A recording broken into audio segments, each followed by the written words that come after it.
Hey, what's going on? My name is Chris.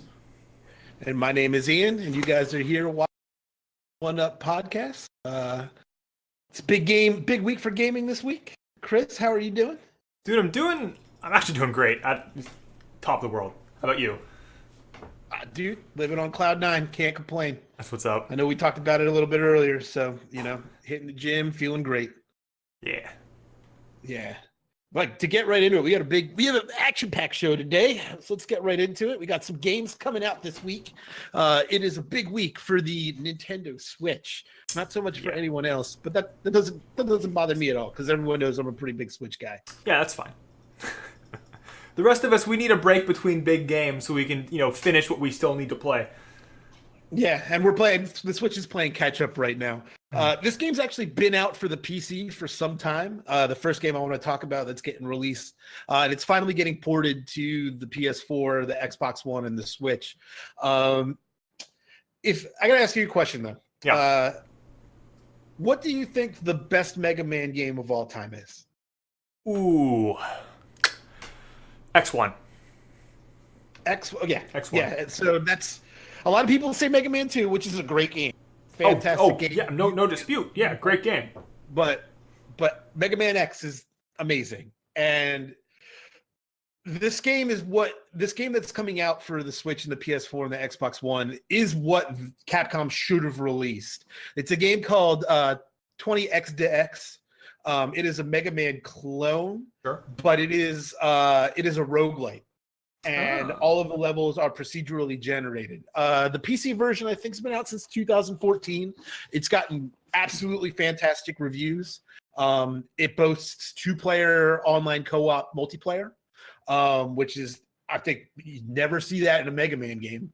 And I don't see it enough, just in general. Yeah, and for a roguelite game with the Mega Man platforming style, everything about it is procedurally generated. The bosses come from like a boss pool, but you'll get a random you'll get a random version of each boss that kind of fits the theme of the level, which is also randomly chosen. So I think it's a great game. I would love to show. I think we're kind of on like a no video rule to a degree at this point, but if you get the chance, check out some gameplay videos online. I know the ones that I would want to find are probably pretty in depth. The game is super, super awesome. It's being released tomorrow for the PS4 and the Switch, and then it is being released on Wednesday for the Xbox One. I think it's going to have probably like a $15 price point at this point, but I would pay up to probably about $30 for this game. That's how strongly I feel about it. So that's As a Mega Man fan, for the last couple of weeks, I'm kind of making my way through the Legacy collection. This will be definitely on my list of games for one of 3 games for the Switch that I pick up this week that empty my bank wallet. Past that, a game called MXGP Pro is coming out for the PS4, the Xbox One, and the PC. This is a remake of MXGP. It's just a more complete version. The game itself isn't the most interesting game in the world, even as motocross games go. It doesn't really it hasn't really gotten the best reviews, but the reviews are good enough that I felt like it warranted for people to know about, especially since like motocross games, if it's not like Trials Fusion or like one of the 1,000 versions of Trials games, that you don't really see a lot of information. People kind of ignore it. Yeah, like it's a market that's so kind of, I don't want to say it's saturated, but there's enough of them niche. It's such a niche crowd that like the Trials Fusion games, like you said, saturated the market. So to see a game that's more like a Forza, where it's more about like actually doing the laps and doing the races. It's a good breath of fresh air when it comes to the motocross games that are out there. Whether it's really that great of a game, maybe not. Also coming out tomorrow is a game that I feel like I have mixed feelings about this one as well. I want it to be really, really good, although I have I don't think it is. The Shining Force series is something that I grew up with playing on the Sega Genesis. It was one of the first role-playing games that I ever played outside of Final Fantasy. I really loved back in the day the layout of strategically maneuvering your characters around in a chess-like setting. Like each player had a specific way that they can move and ways that they can attack. So Shining Resonance Refrain. Let me get that right. Shining Resonance Refrain is getting ported over to the US. It's coming out for the PC, the Switch, the PS4, the Xbox One. I believe this game came out in Japan last year. But the important thing to note is that it's the first Shining Force game to come out in the Western Hemisphere in a decade. So will that lead to, a continuation of the series? I don't know. If it sells well? If it sells well, it probably will. It looks like a generic action adventure RPG or an adventure RPG, where it kind of reminds me a little bit of like Dynasty Warriors to a degree, or like a Xenoblade Chronicles kind of situation. Everyone running around in a big giant circle, hacking and slashing until everything's dead. So we'll see. It's coming out for everything tomorrow. I'm excited to see how some reviews go. I love RPGs, and those are usually my primary games, especially JRPGs. So this one I may wait for it to drop in price before I pick it up, but it may sit high on my list unless the reviews are absolutely garbage. Sure. And that's pretty much it coming out tomorrow. And like I said, Wednesday, the 20 XDX is coming out for the Xbox One. But Switch fans unite. July 13th, Friday, we have 2 monster releases. We've got Captain Toad Treasure Tracker. That's coming out finally for the Switch and the 3DS. I don't know. Do you know anything about Captain Toad and Treasure Tracker at all? Or have you been following that? Isn't this the one that's sort of Battletoads-esque? No. This was actually released for the Wii U a while back. Okay. It's like all of them. It's like each level it's its own map in like a 3D space, like a 3D cube, and you kind of make your way around and you platform a little bit, and you can on the Wii U version. Like you had one person who could control Toad, and then the other one could provide like cover fire, like in what was it, Super Mario Galaxy, or whatever it was. Right. Stars. Yeah. This you could. The other guy could shoot turnips to cover fire. So I think it's with it being on Switch now, porting it over to the Switch. It's immediately a 2-player game because each person uses a Joy-Con controller, where on the Wii U, it wasn't, you had to get a separate controller. It's also coming out for the 3DS as well. So it's a fun game. It's a puzzle game for sure. I know it's getting a couple of new maps. I think one's Super Mario Odyssey based, and a couple of different things there. Yeah. Well, Nintendo loves to integrate, so. Yeah. And then the other big Switch game, which I'm super, super stoked for, is Octopath Traveler. I played the demo. I played 3 hours of the demo, played through it once. Maxed it out, I think. Got through a couple of the stories. Well, you could go back and then start because it's based off your save file. So your save file max out at 3. Okay. That way you can go back and you play it over and over and get everybody's story and get the basis of everyone's storyline. Right. So I played about 3 hours of it. I thought it was awesome. It reminded me of Final Fantasy. Kind of reminded me of Final Fantasy VI a little bit with the graphic style and the way that it just kind of feels and the way that the story kind of plays out a little bit. It's a little bit more of an adult-themed RPG, which I feel like 6 was kind of definitely that route. Yeah, it was more of a kind of a darker story, yeah. Yeah, so I will be dedicating hours upon hours upon hours. Most of them on planes. No, actually, I think I have. I finally splurged. Got a TV for my bedroom. I have my dock hooked up to it. Yeah, like I can see many hours of me not sleeping when I probably should be sleeping playing. Nice. So I will have reports on this in the weeks to come because it'll pretty much be the only thing that I've been playing. Sounds good. Yeah, also coming out for the Switch tomorrow. And I thought this was interesting. I don't think this is going to be a really big game, but there's a really interesting aspect about it. It's coming out for everything. It's coming out for PS4, Xbox One, the PC, and the Switch. It's Hotel Transylvania 3: Monsters Overboard. Movies that turn into video games generally aren't all that great, save for the Lego franchise.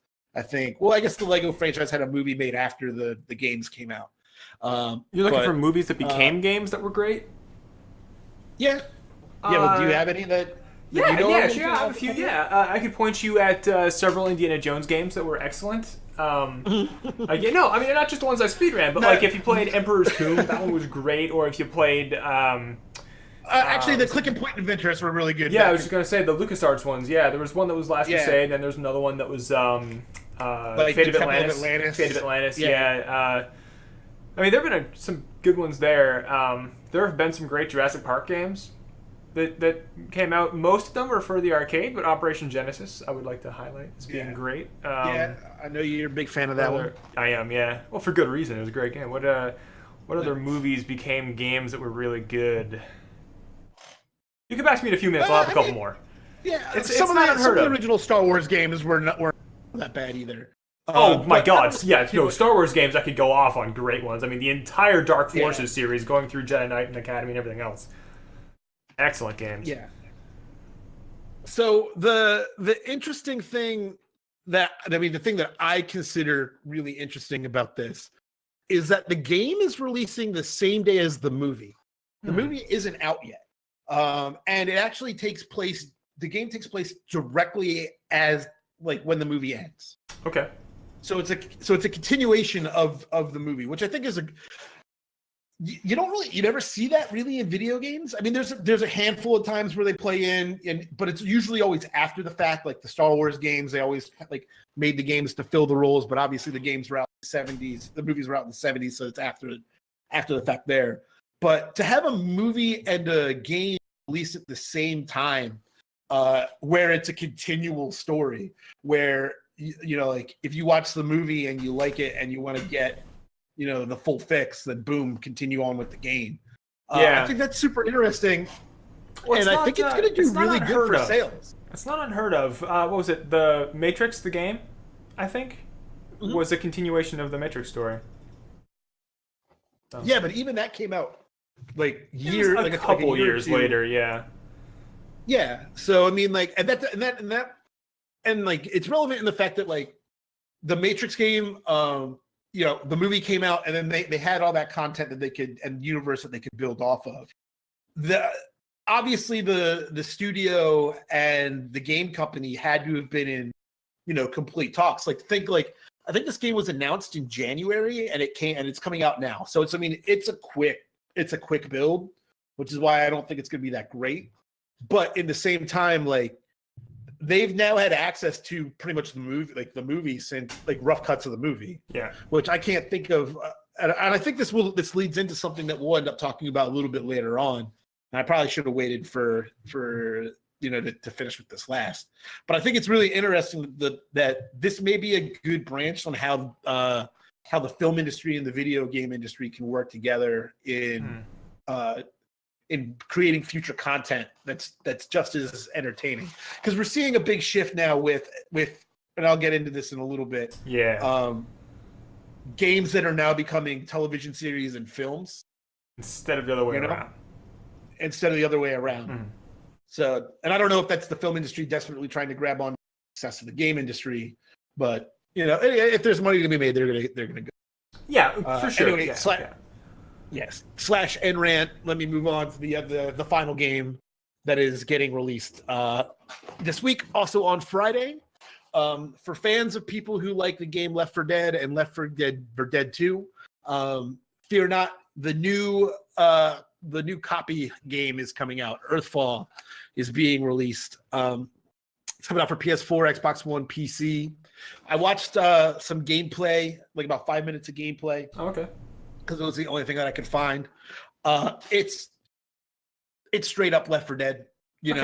4 people, all online, co-op, travel a map, complete some objectives. shoot a whole bunch of stuff. Then there's the big thing. You shoot the even bigger thing, and you get to the end of the level. Which I feel like with the success of game like Left 4 Dead 2 was a massive game. It was huge, and I feel like there's been a void for that kind of. Vermintide 2 kind of, or Warhammer Vermintide kind of filled that. Vermintide 1 2, yeah, really did that kind of thing. Kind of filled that a little bit, but I think that like they needed to get back. We needed another horror genre, a zombie genre version of the game to come out. And it sucks that it's not Left 4 Dead 3. Well, Valve can't I'll count take to 3. Yeah. Oh, was there a Left 4 Dead 3? No, I said Valve can't count to 3. Oh, that's also true. Yeah. Oh, that just broke my heart a little bit, thinking that we'll never get a Portal 3. I'll live. Single tier. I know Portal's the best game ever. Okay, look, I'm not gonna argue that Portal wasn't a good game. Okay, there's like clear scientific proof that Portal was a great game and that I enjoyed the shit out of it. I don't want another one. I don't want another one. I enjoyed the first one for its uniqueness. I enjoyed the second one because Cave Johnson was funny, but that was really about it. I mean, Wheatley was the best. Wheatley was he incredible. annoyed the crap out of me. Oh gosh. Stephen Merchant was awesome. He made that game. I mean, I'm not going to say the actor was bad, just the character I didn't like. So, that's you know me, I like to shoot down fun. Yeah. Yeah, you are the fun police sometimes. It's fair. All right, I'm sorry. I get it. So, what have you been playing? Oh, dude. Let's just segue. Let's just hard segue. What have you been playing? Yeah, let's start with you because I'm going to go on for a few minutes about what's going on with me. Great. So, according to the list, I have been playing 5 games, and you've been playing 1. So yes. I'll just shoot off a couple of things here, and then we'll just go. So I have been watching Shield of Tomorrow recently, and as such, I got into Star Trek Online again. I bought Star Trek Online in it's a pre-order back when it was first announced, and I was super excited about it. And so I played it in beta, and I think I'm like in the middle of rank captain or something like that. But I started a new character just to play through a couple of things, and it's good fun. It's really not much different than it was at launch. There's more content there, but I mean, aside from that, it's still Star Trek Online. So if you're into it, you're into it. If you're not into it, you're not into it, and that's how it's gonna be. It's an MMO tailored for Star Trek fans. That's how it is. I was also playing The Hunter: Call of the Wild. They released geese into the game, and so get after it. Yeah, so I went out there, got a couple of fake geese, stuck them into the ground, got myself a goose call, and honked my way to victory. And I got a little 20 gauge birdshot set up and killed a good many geese. So that was a good time. So geese, are they evil animals? You just totally muted the second half of that sentence. Oh no! Are geese? Are they evil animals or animals? Yeah, literally the same part of that sentence just muted again. Are you serious? I'm directly serious. Yeah. Are they evil animals or are they the evilest animals? Ah. That was the power. That was the power of the geese, of the goose outside of trying my house, to shut you down. Just trying to shut it down. I did. They're kind of stupid animals, actually. Who wins in a fight, a goose or a raccoon? I'm gonna have to say the honey badger you didn't know was lurking in the bush. Fair enough. Yeah. All right. So I've also been playing Wizard of Legend, which has been quite a fun experience. I really haven't played an action roguelike in a while that I've really enjoyed. And I gotta tell you, Wizard of Legend, it was a little bit hard to initially pick it up, but after I got about an hour and a half, 2 hours into it, I was right on board. I was ready to go. I was like, let's do this thing. We can get through. And it was a lot of fun. And to my dismay, it does not have online co-op. Its co-op is local only. So you have to get somebody sitting right next to you, which, in a really weird twist of fate, I found myself lamenting that I had to have someone with me. Because 10 years ago, I would say, forget online co-op, give me split screen. Why is split screen gone? Give me it back. Now I'm like, why is the split screen here? Take it away, give me online co-op. like what the hell happened to me? But I guess it comes down to, you grow up and all your friends move away, and the easiest way to keep in contact and play games is through online. So that's what was going on with that. And so I actually went to my friend's house for the 4th of July, and we played this game, and we shot off some fireworks, and it was great. Nice. Nobody lost any limbs, although there was a little bit of tinnitus to be had. No Captain Nine Fingers? No Captain Nine Fingers, no. So I also was just continuing Ori and the Blind Forest, just keeping going. Nothing new to report on that one. And then, if you'll recall, last week I did my split setup for FAR loan sales right after the podcast was over. And I'm happy to report that on, I believe it was Tuesday, so over the course of about 3 days, I got good enough at it to take the second place speed in that game. And that's now available for you to look at on speedrun.com. So I am the second fastest person to ever do it in that category, which is pretty cool. Did it in about an hour and 15 minutes. How far off are you from record? Oh, the first place is like an hour. I want to say an hour 8. Let me go look at it really fast. But I'm not super far. But I am a lot closer to third place than I am to second place. Second. Okay. Yeah, or than I am to third place rather. Hang on a second. Let me get my profile here. Click on the category. All right. Yeah. So first place is almost 109 or an hour 9. It's an hour 8 minutes 52. I am an hour 15, and third place is an hour 17. Almost an hour 18. So I am 3 minutes or 2 minutes. I'm 2 minutes and 50 seconds faster than third place, but I am like a good 5 or 7 or 8 minutes. Like 6 or 7 minutes slower than first place. So it's the guy in first has a dominant lead. So there's that. Any room for you to progress? Like, I mean, obviously there's got to be. Yeah. Oh, yeah. If I kept pushing for it, I could get faster. Honestly, I got second, and then I just started playing other games, and I just kind of got distracted, and kind of fell off of it. But I mean, I've got a pretty solid time.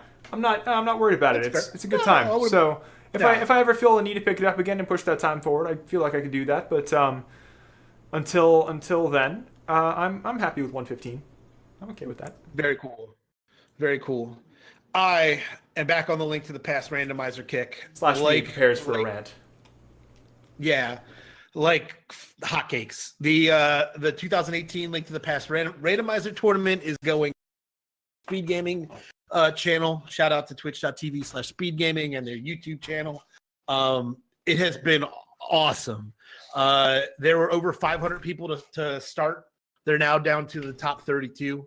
So every run is amazing. Watching these guys having to deal with, just figuring out what's going on, and, watching them have, like, literally be milliseconds apart from each other, and then watching them both make a separate choice that just sets their routing completely different, only to have them come back where maybe one person's like maybe 10 seconds ahead. It's intense. Yeah. If you're into speed running at all, check it out.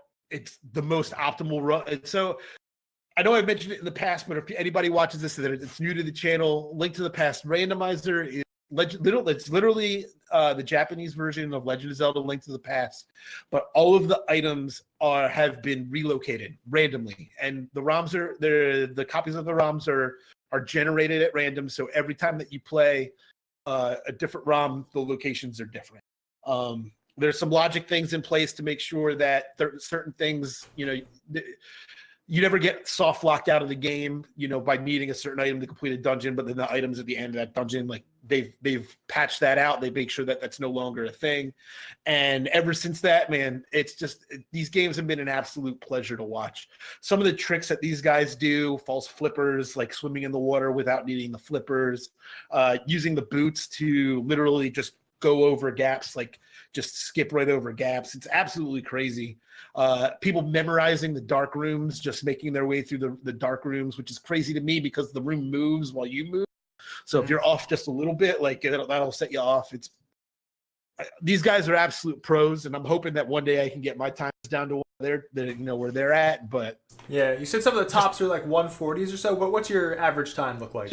So on average, you're probably looking at 140 to 145. Sure. I think the best run has been like 116, 117. Ooh, he got exactly what he needed.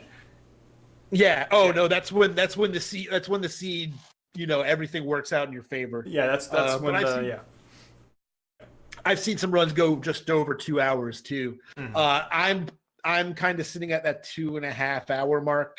I've had some runs in the 150s, which has been awesome. It's super encouraging, but like that's when I have like the prime seed. There's still some stuff I need to learn, but I took a break to play some other stuff, but like I think this might be the one for me. This might be my game for a while longer. Dude, that's awesome, man. Especially like just having something that you can just sit down and do like by default to waste time. Like that's great.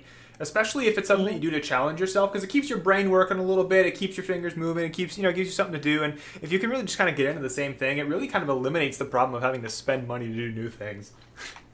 Yeah, and it's a beautiful thing that every time that you play, it's different. So there's some times where I just don't finish the seed, or I'll put it down, or maybe I'll stop. I always time myself when I play, and maybe I'll stop and like rerun a section to try to make the time a little bit better. Yeah. After running through it once, like I did the opening segment that they call in Link to the Past, where you go to the uncle, and then you get Zelda and get out of the castle. Yeah. They call that escape. And I know like on average, escape should take about 6 minutes. It takes me about 8.5.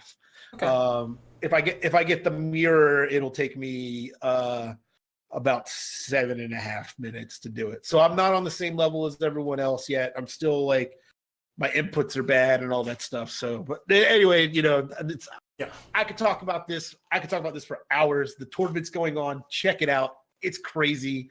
We still have like the 8, the 16, the 8, the 4, the 2, and the championship game to go. So this will be going on for the next couple of weeks. So I'm super, super stoked. Nice. Oh man. Sounds great. Slash and rant. All right. Oh. Yeah. So we have news. Oh man. Did you know that we talked about news? I knew we do this. talk about news.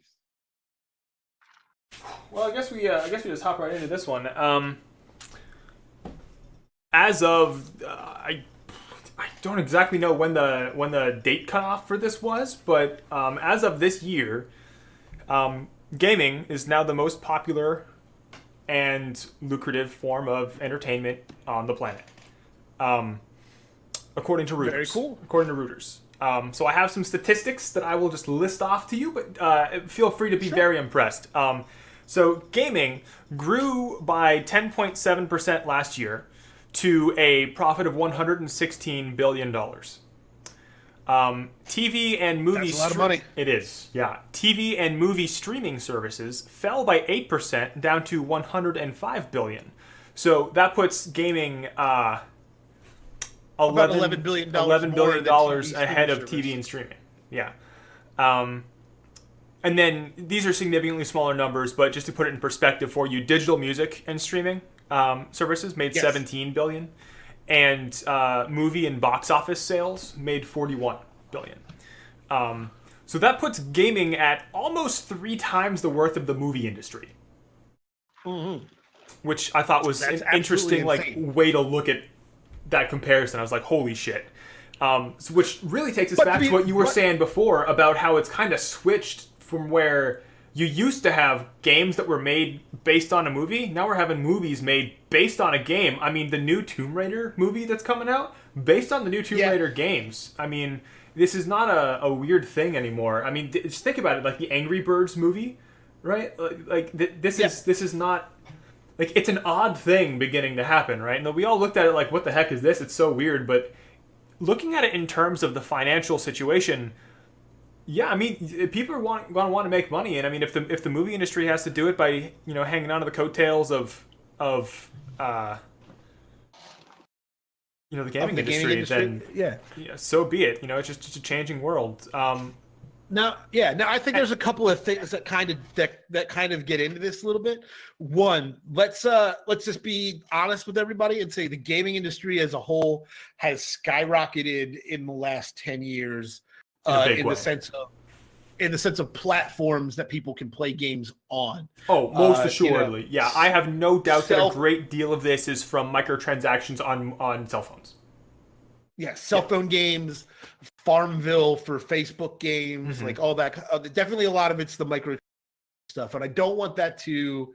I don't want people to really think like, oh, it's the big AAA games that are, you know, that are killing it, Yeah, I because mean, they're not always doing they that great. contribute, but they certainly aren't all of it. I'm also not Yes. willing to say that cell phone games and microtransactions aren't uh, all of it, or rather Oh are no, they're not. like They're, a huge part of no, it. No, for To push sure. that Take, for forward, example, look at Fortnite. Fortnite. Fortnite There's has 40 million people million playing the game every month. every and month. There's like a 100, Yeah, they're 125 making, million accounts. People have played they're Fortnite making at one money. point. Yeah, and Grand Theft Auto They're 5, making money hand over fist. GTA 5 has sold at this point almost 100 million copies, which makes it better selling than the most than any single movie ever. So we're not trying to like point at one thing as being like, look, this is the thing that's changing it. But as a whole, if you But could as call a it whole, gaming, yeah. it's more valuable than anything else right now. So if you want to make money, that's probably where you should look because it's still growing pretty damn fast. Yeah, absolutely. And there's other things involved too that I think that are only going to in the future. You know, with virtual reality and now augmented reality, that's going to play a big part in I don't want to say killing the movie industry, but definitely putting a damper on the industry. Unless movies can learn to adapt into the AR realm and start, you know, going past that IMAX 3D experience Yeah. and start giving you, you know, AR glasses. Expect the movie industry to start making a heavy push towards that if they want to keep things alive.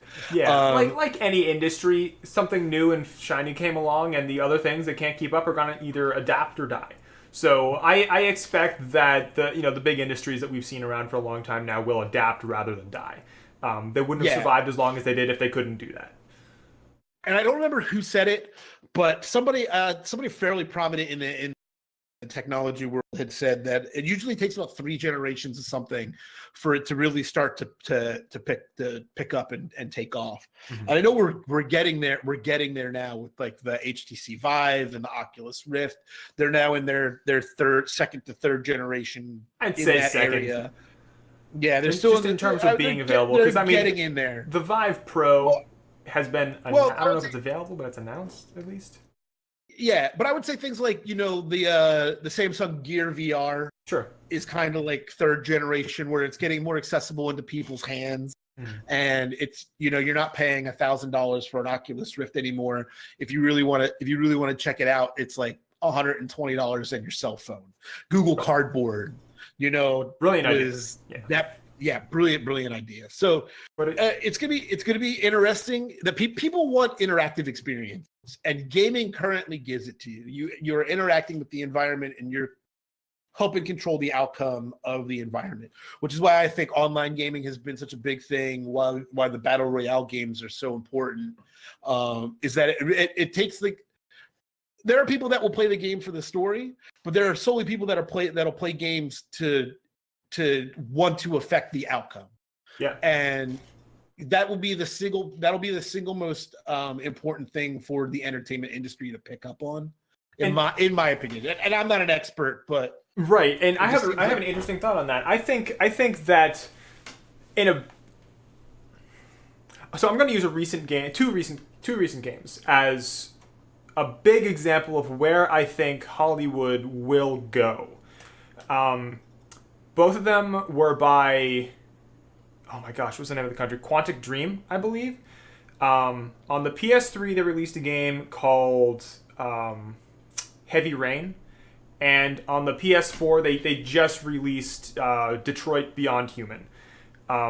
Both of these games are extremely high fidelity graphics, like very, very close to real world. Like what it actually, like it almost looks like you're really watching people do things. I mean, the detail of facial animation and the emotion that they can express, the facial features they can do. I mean, when they actually like take mocap for these games. I mean, you actually have actors in a studio wearing the suits that have all the little points of interest on your face and on your body and everything else, and they have them act out every one of these scenes. So when you're playing through Heavy Rain or you're playing through Detroit, you're not watching something that somebody like CG rendered. You're watching actual actors doing these things and then just doing them in different ways, like with different, actors in a scene or whatever, to accommodate for whatever the player chose before. And sure, you're looking at it with like a CG overlay, but all of the motion, all of the voice, all of the action, all of the, like, everything that you hear and everything else is recorded live. And I really think Hollywood will probably move in that direction. I don't know that they'll just start making games like that exactly, but I feel like something like that will most certainly happen. And we already see that in a big way with motion capture. I mean, Guardians of the Galaxy, if you watch any of the behind-the-scenes stuff for that, they're all just wearing suits all the time with that kind of thing. But, I mean, if you go look at the documentary footage behind Detroit, it's the exact same stage, the exact same equipment, the exact same suits. I mean, they're using the same equipment to make movies that they're using to make games.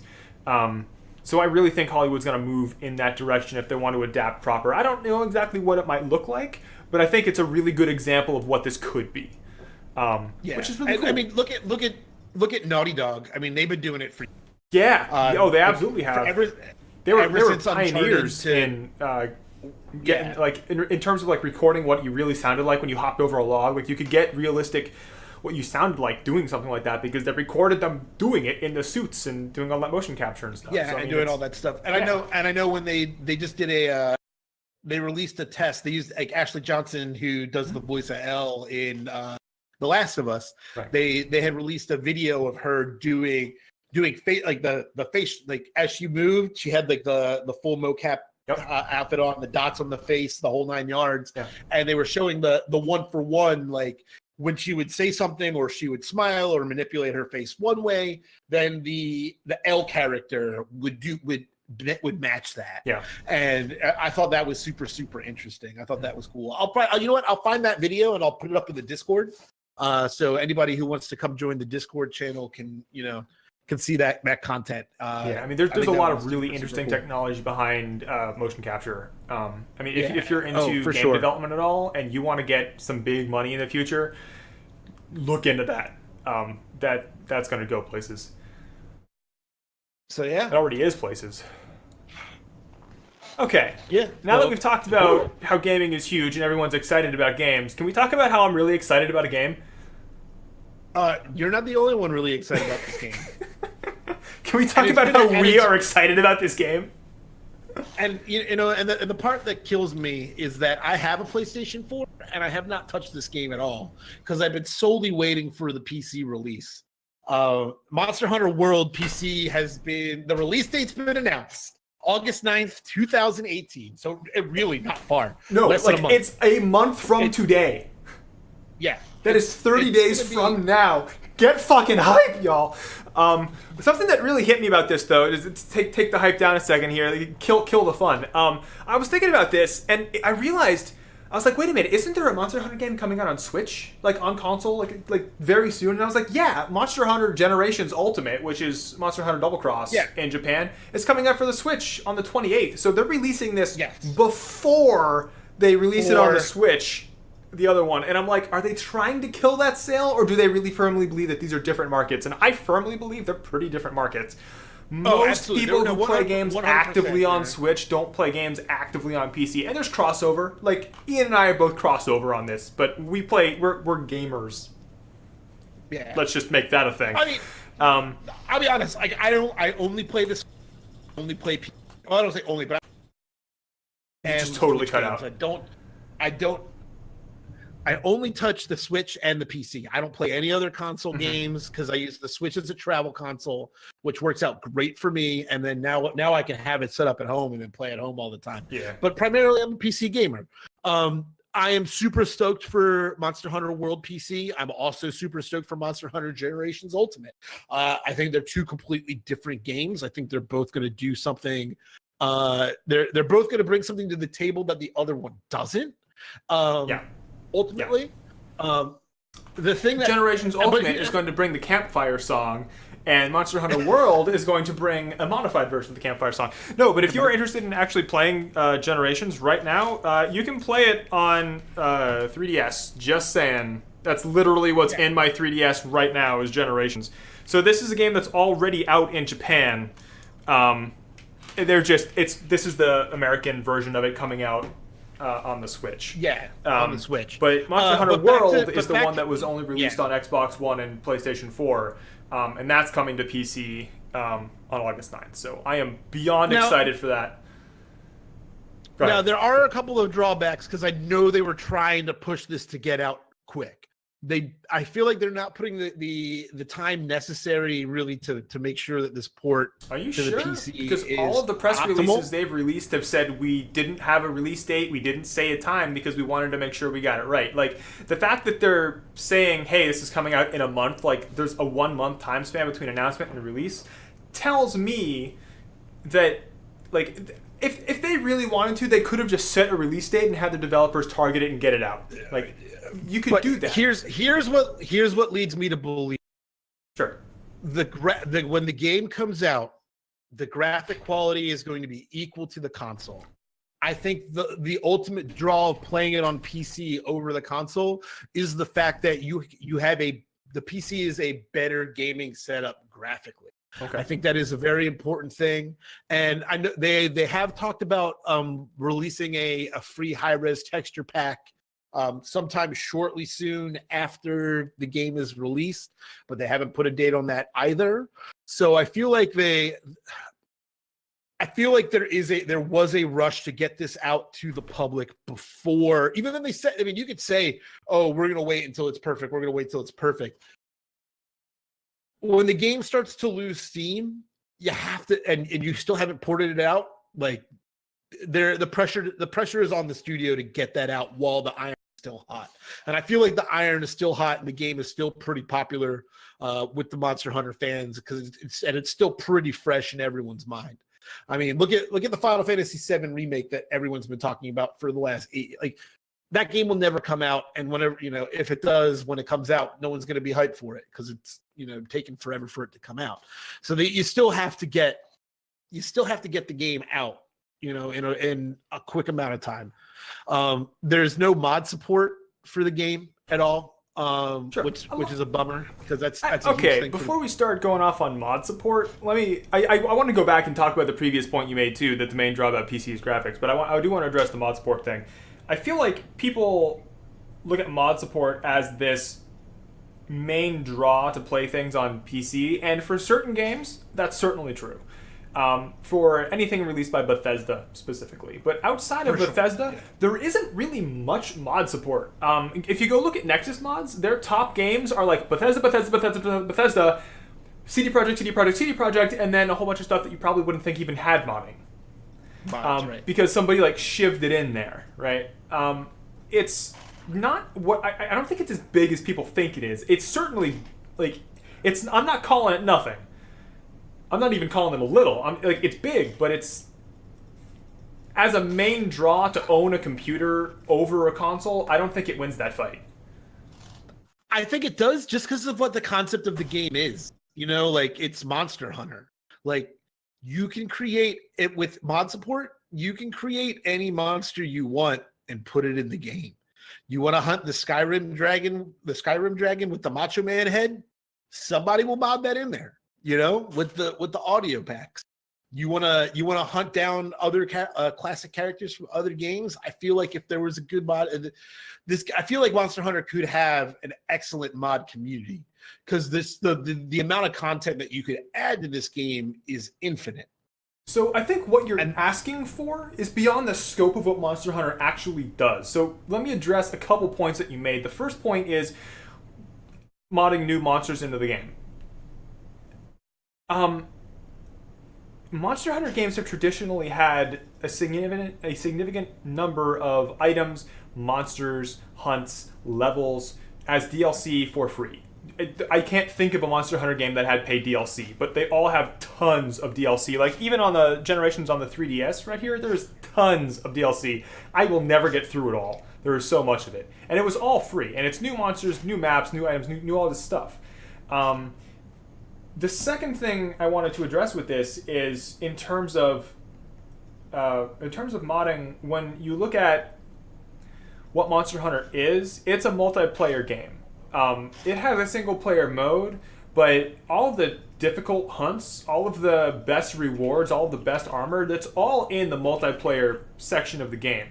And because all of their multiplayer is hosted on dedicated servers from the development company, you really wouldn't, even if you could mod a new monster in there, you would only be able to play it yourself offline because the dedicated servers wouldn't be able to host that monster. Right? They don't have the stats or the models or anything else for it. It's logic behind it. So I mean, I understand the want for it, but I think it's unrealistic. I really do. Modding is great. I love anytime I can mod something, or when you see a custom campaign come out for something. It's fantastic, and I love it. But I think as a reason to own a PC over a gaming console, I don't think it wins the fight. At least it doesn't for me. I think, and let me go back to the previous point I wanted to say before, which was graphical quality. I think that between typically having a better graphical quality, having the ability to support mods, being able to multitask, and having a generally more stable platform, I think between the four of those is where having a PC wins opposed to having a console. It's more than just graphics, and it's more than just the ability to do mods. I think all of them, each of them alone, doesn't win the fight, but together they're more than the sum of their parts. Okay, that's fine. I'm just disappointed in the idea that this game could be a lot, it could have a lot more to offer, but I feel like it's just trying to get itself out there. That's all I'm saying. Is that they're trying to rush this game out to the public before it becomes a moot point and they lose sales over it. Okay. Where these are things that they easily could, because obviously they're saying, oh well, a high res texture pack is coming. It just means that we want to get this out and then this will be available later. Like that kind of, so I mean, I see your point and it's a completely valid point, but I just feel my point is that I feel like they're just trying to get this out. There was probably a meeting on, okay, where we're at, what can we get this out? And they said, this is the date. And they said, okay, we'll gold it. And because of what you had said, that they will offer a bunch of free DLC later on. They will add to it, and they will continue to add things to it to make it happen for everyone else. Yeah. In fact, they've actually already, if you read their, I don't know if you read through if you read the full article, they actually note that there's already stuff available for the PS4 and the Xbox One as free DLC, and that a little bit later, after it releases on PC, they'll make that available there as well. So, they're already there on the free DLC stuff. In any case, that's a certain buy for me. I mean, I'm in. Oh, I mean, it's an absolute must buy. It's an absolute must buy game in my, it just. And I'm glad that it's coming out, and I'm like, it shocked me a little bit that they're like, oh, okay, it's gonna come out in a month, because usually you're gonna give a little bit of time, as well. Like, tell that to Bethesda, who released Fallout Shelter with no warning. They're just like, boom, it's ready today on the market right now. Click. It's not unheard of to just not market something if your generalized hype is good enough. I mean, especially if you're not concerned about sales right then. Like Monster Hunter World made its big sales push, right? Like its marketing is done. I expect that there will be some more marketing coming up in the next couple of weeks to push it for PC, because it is another big platform that you're going to get an influx of cash from it. But in terms of how important it was, I think the PC release is less important for what the heck? I can't even remember the name of the damn company. I want to say Capcom. It is Capcom. Capcom. It's less important. I think the PC release is less important for Capcom than the console release was. they've never released a Monster Hunter game for PC before. So, I mean, they probably. I'm not going to say probably. There have been a couple of articles that I've read which have all stated that Capcom didn't see the want for this game on PC coming. There's never been a huge push that everybody suddenly knew about Monster Hunter before. I mean, when is the last time you were excited for a Monster Hunter game? Well, I mean, also a lot of Capcom's IPs are very console based. Yeah, that's what they do. So I mean, that's I can understand where you're coming from with that. I will say that I disagree with you, and we're just going to have to agree to disagree. Okay. But we should probably move on a little bit. Yeah, we probably should. Yeah. Oh man. Tencent, the Japanese company, has a Steam-like game distribution service out there that has been rebranded into WeGame. It is going to come to the U.S. and international fairly soon. They do have a large collection of titles. They've got about 220 titles available, and it will also include Monster Hunter World and Fortnite. Sure. On their platform. So it's interesting. The expansion, Chinese censorship rules are really strict. Yeah. So it could really help the international release with the international game. It could really help games to kind of get past that rule set, because they can be sold in an international market before they hit the domestic market for China, and that'll help Tencent, get that influx on big games and generate cash. Sure. Especially with the use of VPNs, I can see a lot of the. I'm sure a lot of China is already. Well, I don't know, because China is China, but it's interesting to see that. A large company kind of wants to go toe-to-toe with Valve a little bit. I mean, Green Man Gaming or GOG does a great job currently, but they also offer a different. They offer a little bit of a different service than Steam. Yeah, GOG's big push is that everything on their site is DRM free. Mm-hmm. If you download something from their site, you'll be able to play it on that OS forever. Doesn't have to go through like an authentication server. I believe Tencent's big push, because I know everyone print you cut out. I think it might be your whatever. If you have a do you have a gate on my channel? Because I think that might be it. I could quadruple check, but I don't believe so. Yeah, because I'm still watching the audio hit channel. Nope. And then you're clean. That's interesting. Because I've got you coming into my headset in a different way than you're coming into OBS, and I'm getting the same cutout. So, okay, that's interesting. We'll have to look at it later. But yeah, I think the Tencent thing is the ability to tie live streaming and social networking and everything all together. I don't think Steam does a very good job of integrating things like Facebook and whatnot into their platform, and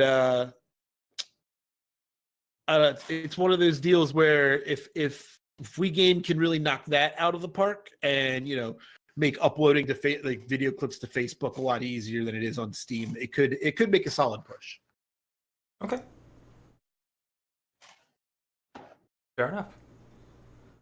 Well, we'll see. I mean, I'm always in favor of there being more competition in a market. Just makes prices better for everyone.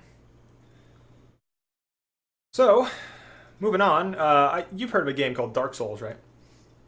No, I've never heard of Dark Souls. Never heard of it? It's some niche game. Don't worry about it. Anyway, there's a mod coming out for it called Age of Fire that lets you play as Gwyn. And it puts you up against a bunch of situations. One of them is a particular boss rush mode where you fight the hardest boss combos. So that's coming out soon.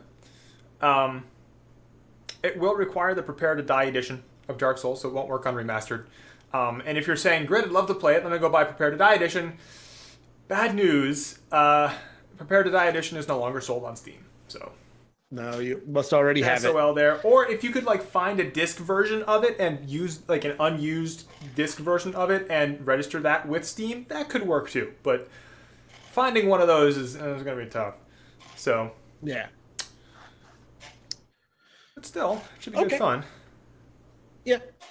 Fortnite Season 5 in about 3 days from now. I don't know if you had, I mean, I've kind of kept everyone abreast on the channel a little bit.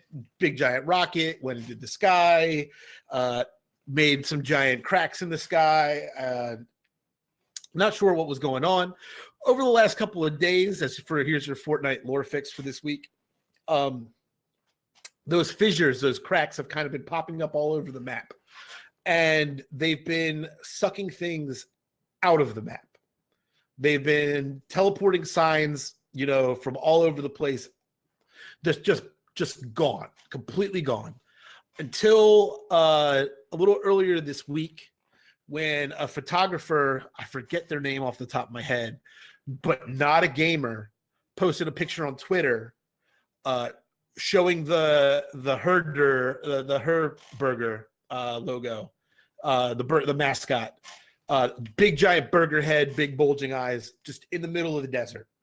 Just like, I think what his quote unquote story, I don't know if he's in league with Epic or not, but like the story was, I think he was out there trying to scout places in the desert to go shoot a photo shoot that he's going to do, and then posted that on Twitter and was like, I don't know what this is. He's scouting locales for Burning Man. Yeah, and then all of a sudden everyone blew up because everyone was like, oh, that's the Herburger thing that literally just disappeared like 4 days ago. And it was also out there was a Fortnite police car. I believe there was a message saying that the area was dangerous and you shouldn't be around it. And there was a business card with a phone number attached to it. And he posted the business card phone number. Apparently, when you call that number, it is just it's a really distorted audio sound, and it sounds like maybe like a fissure opening up and then sucking something else through. So, do we have a possible Fortnite ARG incoming? Possibly. That could be cool. It would be super cool. Epic, I think, has been absolutely killing it on keeping the game fresh. Other things and since then, other things that have been happening are fissures have been opening up and then dropping items from other time periods into the map. So there's like a horse-drawn carriage now somewhere by Moisty Mire. There's a really old-timey anchor over by Snobby Shore. Everyone's kind of trying to figure out what Season 5 is going to be. And I think a lot of people are thinking it's going to be all the areas are going to turn into like a different genre of time. And I think that'd be super cool. It's a good way to keep you can change the color palette a little bit around in the world, make it seem kind of fresh. Yeah. Still keep the game going. What I think the season itself has been teased as Worlds Collide. So, who knows what's going to happen with this. But props to Epic. I mean, I know you're making money. I know they're making money hand over fist and they can afford to do this, but consistently since Season 2, every 10 weeks, brand new storyline. Yeah. Just, props to your writing staff to just come up with new things that are fresh in that time frame, and then having the ability to implement that into your game. They're obviously they're killing it. I'm already stoked for Season 6 without even knowing what Season 6 could be remotely about. Yeah, that's a good thing. I mean, it shows skill and competency on the side of the writers for just keeping it interesting, for millions of people simultaneously. Like it's really good on them. Oh yeah, good on them. All right, keeping on down the line. We used to play Conan. We did. It came I out know recently. a couple of people that watch our channel play Conan as well. Yeah. They just released a hot fix. Fixed a bunch of things. I'm not going to go over the whole list, but the most interesting thing I thought was on the hot fix was the fact that they fixed a game-breaking bug that stopped everybody from being able to play the game. Well, that, but aside from that, extended the server decay on, or the structure decay on official servers. And you'd think, okay, well, this is a game balance thing, but it's not really a game balance thing. It's because they just sort of noticed that, hey, most of our players are in the US and EU, and this is a very common time of year for people to go on vacation. So why don't we make the structure decay time 3 weeks instead of 1 week? Give people time to get back from vacation. Yeah, because people are going to be leaving, and yeah. Especially with for us, for us in America, 4th of July was just this last week, and everyone kind of had off and went home, saw your family, all that stuff. Yeah, and that's smart. That's smart that they thought about that. Obviously, they probably were like, we all play the game and we're all going on vacation, but all of our stuff is going to be gone. Yeah, they got brought up, but it's nice that they noted it, and made that change. So. Yeah. I mean, really, all you have to do is log on and walk into your structure, and it's fine. It can take you 30 seconds, but if you're not by your computer, then you might not be able to do it. So your stuff's all done. The last thing on our news list, I know Warframe's getting a massive update. I don't know too much about it, other than the fact that we're getting hoverboards that you can do tricks on. Can we talk like SSX Tricky, one of the greatest games ever to come out? Please. Yes, please. I have downloaded Warframe. I have yet to play it, but why, dude? Hit me up when you play. Hit me up when you play. I will play all day with you. Well, that's the thing is, I just gotta have time to sit down and play it. I think with randomizer, I've kind of shot myself in the foot. Yeah, from it's fair. There's so many cool things to do. You can't do everything. But Warframe is really solid. If you do get a chance to play it, hit me up. I will 100% play with you. I put a bunch of hours into that game. I have a 6 Soma Prime, for anyone wondering. Moving forward, I'll just talk about some features. Let's talk about some features. Where they're adding a new planet, Venus. So that's going to be pretty sick. It's another one of those kind of open world zones. So that's where the hoverboard is going to come into play. So instead of you having to run, crouch, and jump all to get places really quickly, which they're not removing, and is a very fun way to get around. They're adding the hoverboards. So another way to get around. They're putting in new enemy types. The open world zone. It's called the Orb Valis. So that should be pretty sick. Some of the enemies they showed were pretty cool looking. There was an orb, like a white orb that had 4 legs coming out of it, walking around kind of like an insect, and there were some other sort of exotic looking creatures in there. So that should be pretty fun coming out of there. And they also announced that kind of down the line, they're adding in a 4-person co-op kind of space combat, and you can also land on the ground and do stuff. And if you think to yourself, wait, don't they already have space combat in the form of Arcwing? Yes, but this is supposed to integrate with that. So, if you were trying to board somebody else's ship, you can, hop out, get in your Arcwing, fly to the other enemy ship, shoot a hole in it, and board it. That sounds pretty fucking cool. And a lot of people, I think, would see that as very welcome. Arcwing is something that's looked at as a very... It's not a rail shooter. It's very much like... think about Star Fox 64 when multiplayer, when you get into the full 3D mode where it's free flight kind of thing. It's like that, but it's faster and there's more guns to it and that kind of thing. But it's looked at as a very rail shootery thing because you can do the whole 3D motion thing all around it. It's very much tailored so that you would go through a situation and get out the other end and then leave the level, doing objectives here and there. But I think throwing in co-op spaceship combat with Archwing would be sick. So I very much look forward to seeing that come on down the line. So that would be pretty cool. Okay. Super cool. I mean, I definitely intend to get involved into Warframe. I just got to find the time. Yeah. My work schedule's pretty ridiculous. Even though I've been back in town for the last couple of weeks, it just seems like it's been absolutely nonstop. So, and runs of Link to the Past randomizer take me about 2-3 hours a piece, which is that's the thing you do at night, right? You come home, you have some time to unwind. That's what you do to unwind, and then you go to bed. That's what I do. Yeah. So I hear that. Oh man, dude, it's been good talking to you. We talked about a lot of stuff. Yeah. We once again by the end of the week didn't get to the topic we wanted to talk about, but that's okay. We talked about a lot of cool stuff anyway. For sure. So we'll just cover it when we can.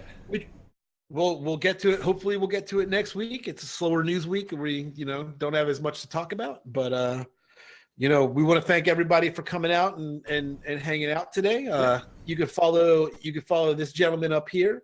That is Average Goatee. His name is Chris. You can follow me on the Twitch at Stunt Mustard, all one word. You can follow us directly at these links right here. Come follow us on the Instagram and the Twitter at 2dudes1up, or come follow us on the Discord using that link right there at Yijix. Yep. I will have some content. I try to get some content up every show. I'll try to find the Ashley Johnson stuff to post it up there. But yeah, I mean, honestly, thank you guys so much. If you guys have anything you want us to talk about, let us know in the Discord. We'll try to get to it.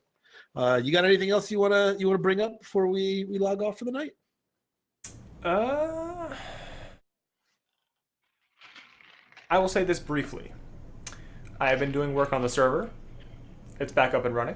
It has seen some major upgrades. The website is currently down, but it will be back up before the end of this month, and it will have RSS. That's it. Very cool. Very cool. So expect the website up before Monster Hunter World's PC gets released. And yes, because if it doesn't come up before then, that is not going to happen because I got that. Yeah.